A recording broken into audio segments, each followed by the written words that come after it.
9월 28일 시작합니다. 거래량 30% 급감.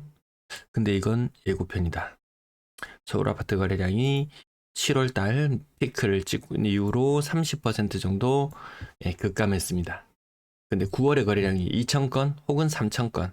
그 말인즉슨 거래량 50% 급감을 눈앞에 두고 있습니다. 부산은 9월달 이제 거래량이 25% 정도, 그 정도 감소하는 현상을 보여주고 있거든요. 그래, 서울은 너무 많이 반등했잖아. 이제 부산 올라야지. 이렇게 생각할 수도 있지만, 그 1등주와 2등주의 운명을 한번 생각해 보면, 1등주가 미친 듯이 급등하면 2등주가 뒤늦게 발동이 걸려요. 1등주가 조정을 받으면 2등주는 제자리로 돌아가 버립니다. 그 비슷한 현상을 아마 주택시장에서 보지 않을까 이런 생각도 해보고요. 서울의 거래량 현재 63% 정도 거래가 신고되었을 거예요. 언론에서 이야기한 것처럼 2,000건대 거래량 눈앞에 다가온 것 같습니다. 매도 물량 줄어들 때는 난립니다. 7월달 거래량이 급증하고 매물이 급감하고 다시 대세 상승의 시작이다. 언론에서는 호들갑을 떨었어요. 자, 언론의 이야기가 조용해지는 틈을 타서 매물이 급격하게 늘어났습니다. 연중 최고치 물량에 근접하는 수준까지 매도 물량이 치솟아 올랐습니다. 이 상태로 매물이 증가한다면 연말이 되면 매물은 95,000개가 될 것이다.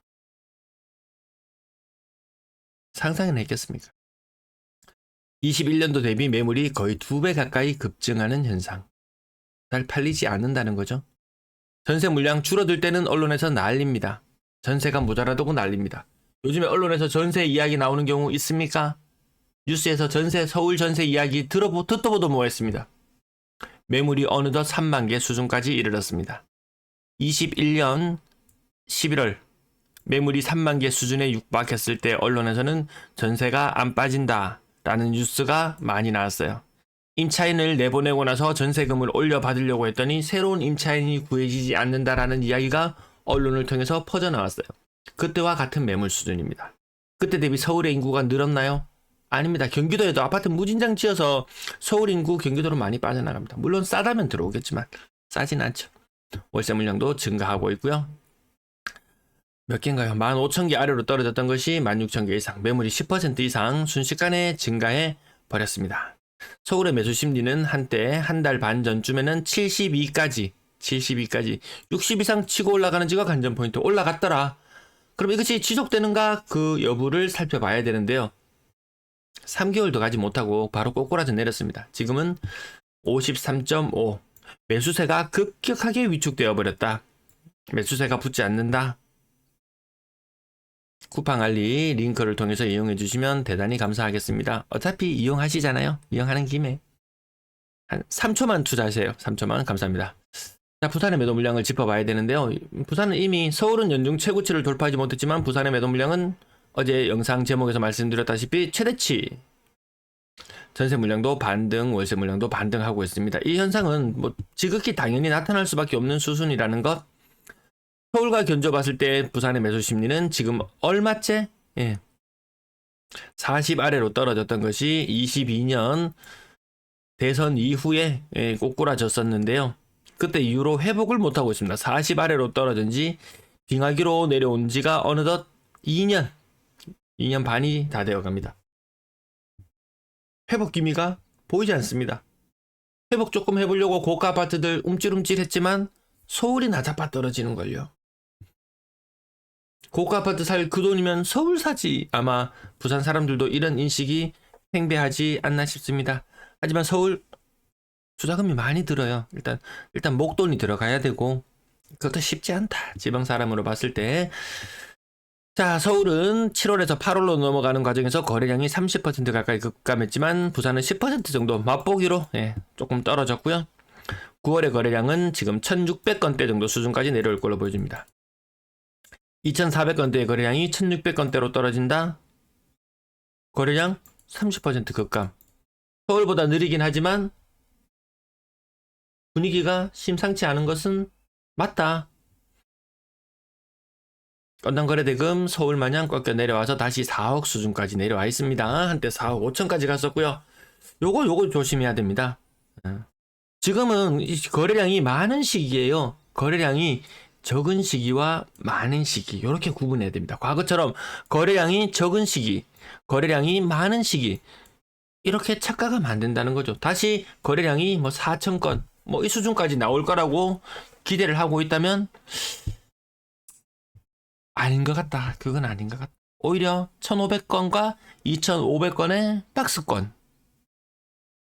대출이 잘 나오는 시절이면 거래량이 2,500건, 대출이 안 나오는 시절이면 거래량이 1,500건, 혹은 그 아래로도 생각해야 되지 않나 싶습니다. 6억 이상 거래량, 서울은 7분의 1 토막도 날 수 있어요. 부산도 655건, 고점 기준으로 본다면 반토막 300건 돌파했지만 이 3개월을 못 가더라. 상승 분위기. 야, 네가 보라고 해서 봤잖아. 네, 좋습니다.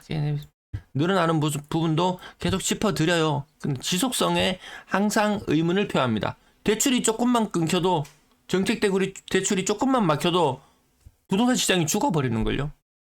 다음에 또다시 재차 부동산을 띄우려면은 올해는 4월달에 4조, 5월달에 5조, 6월달에 6조, 7월달에 7조, 8월달에 8조 이런 수순으로 늘어났지만 내년에 또다시 가격이 많이 하락하지 않은 상태에서 또다시 정책 자금이나 대출로서 주택시장을 띄우려고 한다면 아마도 지금 같은 가격 상승세를 만들어내려면 4월달에 8조, 5월달에 10조, 6월달에 12조 이 정도 대출은 풀어야지 가격이 조금 뜰 거예요. 그 불가능한 시절로 대출을 통해서 집값을 띄우는 것이 불가능한 시절로 접어드는 것 같다. 또 혹자는 이야기합니다. 대출금리 내려갈 거야. 그럼 더 좋은 시절 올 거예요.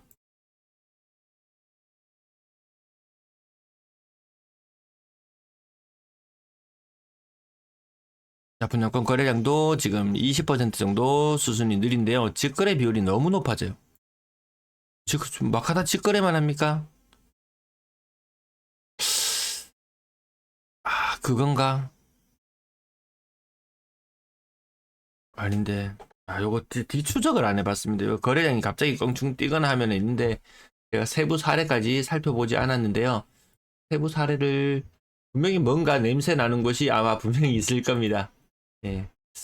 뒤늦게 신고되어서 나왔거나 아니면 대량의 무슨 물건들이 거래되거나 이런 현상이 있는데요. 해운대역 푸르지오 더원 요건 뒤늦게 신고가 몰려가지고 왕창 거래되는 그런 현상 정도. 분양권 상태로 이렇게 매물을 LH에서 매입하진 않거든요. 아마 그런 물건은 아니었던 것 같고 뒤늦게 신고되었던 연산폴의 서희 스타일스 이런 경우 같은 것들이 뒤늦게 좀 많이 신고된 것들이 있네요. 자, 금리가 높아지면서 전세 비중이 낮아지더라. 전세 대금도 건당 전세 대금도 떨어지더라. 마지막에 실거래 가격 짚어보고 마치도록 할게요. 자, 뭐 임대 시장 뭐 흔들리고 매매 가격이 오르고 그런 이야기 하는 사람 없죠? 요즘에 그런 사람이야. 서울 142건의 거래가 신고되었습니다. 인천 71건. 오늘 정상적이었다면 부산도 한 60건대의 거래, 대구가 60건대거든요. 60건대 거래 정도 나왔으면은 아마도 맞지 않나 싶은데요. 그것보다는 많은 거래 신고되었습니다. 근데 뭐 조금 많이 신고되는 날, 적게 신고되는 날 있으니까 크게 의미를 부여하지 않아도 될 것 같습니다. 서울의 거래량이 반토막 나는데 부산은 거래량이 살아난다. 이렇게 해석하면은 좀 곤란해질 수도 있겠다라는 부분. 여기 넘어가는 순간에 약간씩 오류가 생겨서요. 뭐 몇 번 클릭해보면 됩니다. 제일 비싸게 거래된 W 18억 4천. 고가 아파트들 여전히 조금 움찔하는 현상. 동네레미안 아이파크 13억 천 38평 거래되는 거 처음 본 것 같습니다. 네, 처음 본 것 같아요.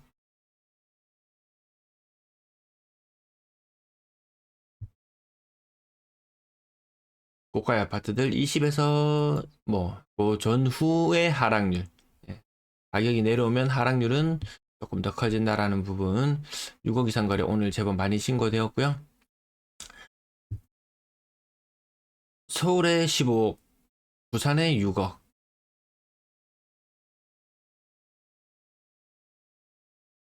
이 하락률만 재빠르게 요거만 눈으로 매일 스캔하시면서 특별히 많이 빠진 곳, 뭐 그런 것들 한번 살펴보시고 아니면 특별히 반등률이 좋아 보인다 싶어서 딱 하면 이거 거의 한 90% 이상의 확률로 이 신축 아파트들입니다.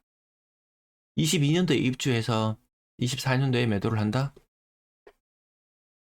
22년도에 입주했을 때 이 정말 재미없는 시절이었거든요. 그래서 이 상승률, 이 고점의 가치 자체가 다른 곳들이 30% 하락했다 이러면은 고가 자체가 굉장히 높게 형성되어 있었고 그런 영향이지 이런 것들 분양권일 때 그런 상태나 그런 것들하고 같이 감안해서 보신다면은 이게 전고점에 도달한 것처럼 이렇게 보이지만 실질적으로는 뭐 25% 정도 하락한 것이라고 해석하는 게 오히려 맞을 겁니다. 네, 3억대 아파트까지 내려오니까 하락률이 조금 더 커지는 모습 보이고요. 30년 차 넘어가고 2억 아래쪽이다 이러면은 좀 처참해지죠. 그런 모습들까지 뭐 양극화 이야기하지만 양극단 어디 하나 크게 재미 볼 수 있는 구간은 없어 보인다. 그 정도까지 하고 마칠게요. 네, 오늘도 시청해주셔서 대단히 감사합니다.